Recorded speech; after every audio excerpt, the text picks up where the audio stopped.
Kelompok Shanks itu terkenal banget karena nggak punya kelemahan. Artinya, semua anggotanya jago dan bisa jaga diri sendiri. Nah, kalau kelompok topi jerami gimana? Kayaknya lama-lama mereka juga mulai mirip gitu. Anggotanya cuma 10 orang, tapi rasanya semuanya kuat abis. Bahkan yang di urutan paling bawah di daftar ini aja bisa bikin banyak musuh takut kalau lagi dibutuhkan. Nih, aku kasih peringkat kekuatan kelompok topi jerami sampai sekarang. Nomor 10, Usopp. Awalnya, abis time skip, Usopp kelihatan jadi lebih berani loh. Tapi lama-lama, sifat penutupnya mulai kumat lagi. Eits, tapi jangan salah, bukan berarti Usopp jadi beban buat tim.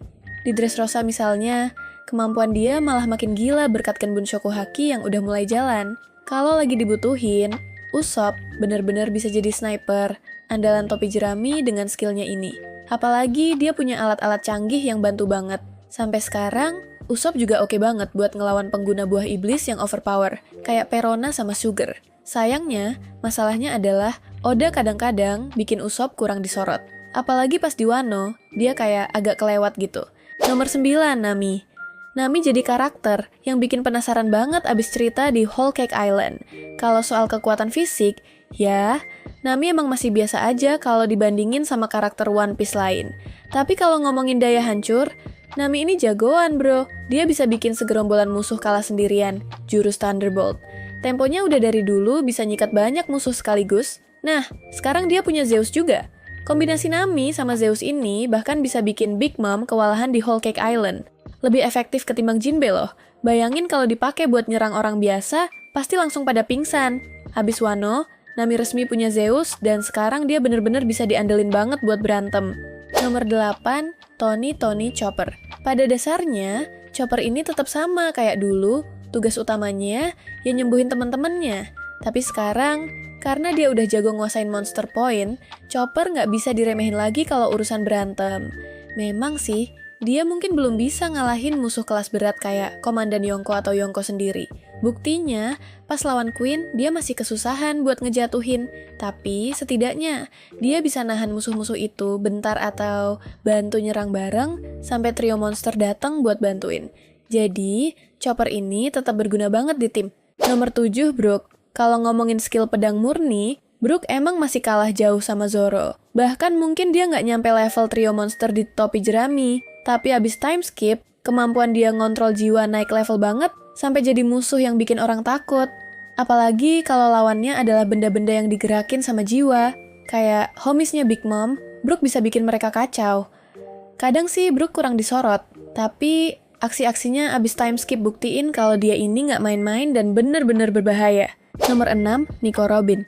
Dulu, Nico Robin tuh kayak susah banget dilupain kalau urusan tarung. Soalnya, kalau musuh nggak kuat nahan serangannya, langsung selesai cuma dalam satu jurus. Tapi, kalau musuhnya bisa ngelewatin serangan dia, ya Robin kelihatan gampang kewalahan.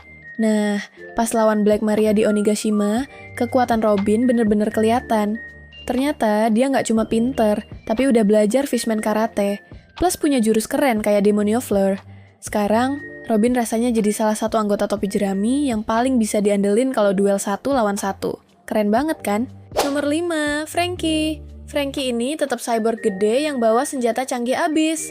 Apa dia sekuat trio monster? Kayaknya sih enggak. Tapi jangan salah, dia tetap bisa diandelin buat ngancur musuh. Franky punya banyak jurus yang bisa nyelesain lawan, mau duel 1 lawan 1 atau kena kepung banyak musuh sekaligus. Dia siap. Kemenangan dia lawan Sasaki di Wano buktiin banget kalau Luffy, Jinbe, Sanji, sama Zoro lagi sibuk ngadepin musuh lain, Franky bisa dipercaya buat ngeladenin musuh kuat yang masih sisa. Keren bro. Nomor 4, Sanji. Sanji sekarang udah kuat banget bro. Kekuatannya yang bangkit bikin dia bisa sembuh cepat dari cedera. Bahkan kalau tulangnya patah, bentar aja udah beres lagi. Nyakitin Sanji juga susah banget soalnya exoskeletonnya bikin pedang biasa nggak bisa nembus badannya. Ditambah sama kecepatan dan kelincahan dia yang udah gila dari dulu. Bahkan sebelum kekuatannya naik level. Plus, haki yang dia punya, Sanji sekarang bener-bener nggak bisa diremehin lagi. Jadi lawan dia, pikir 2 kali deh. Nomor 3, Jinbe. Sebelum time skip, Jinbe itu kelihatan kuat banget, bahkan lebih jago dari semua topi jerami, termasuk Luffy. Tapi abis itu, semua anggota topi jerami naik level kekuatannya. Sekarang, Luffy udah kelihatan lebih unggul dari Jinbe. Meski gitu, Jinbe tetap aja salah satu petarung terkuat di tim sampai sekarang. Apalagi, dia punya pengalaman bertarung yang jauh lebih banyak dibanding kebanyakan anggota topi jerami. Kalau lagi berantem di laut, Jinbe ini jagonya. Dia bisa diandelin banget buat nenggelamin kapal musuh sendirian. Gila kan? Nomor 2, Roronoa Zoro. Zoro sekarang udah gila banget. Dia bisa nambahin Hao Shokuhaki ke serangan pedangnya. Jadi, pukulan dia sekarang bisa sebahaya serangan Luffy. Zoro buktiin kekuatannya dengan ngalahin King di Onigashima, terus juga Rob Lucci di Egghead. Khusus buat Rob Lucci, Zoro kelihatan lebih gampang ngejatohin agen CP0 itu dibandingin waktu lawan King.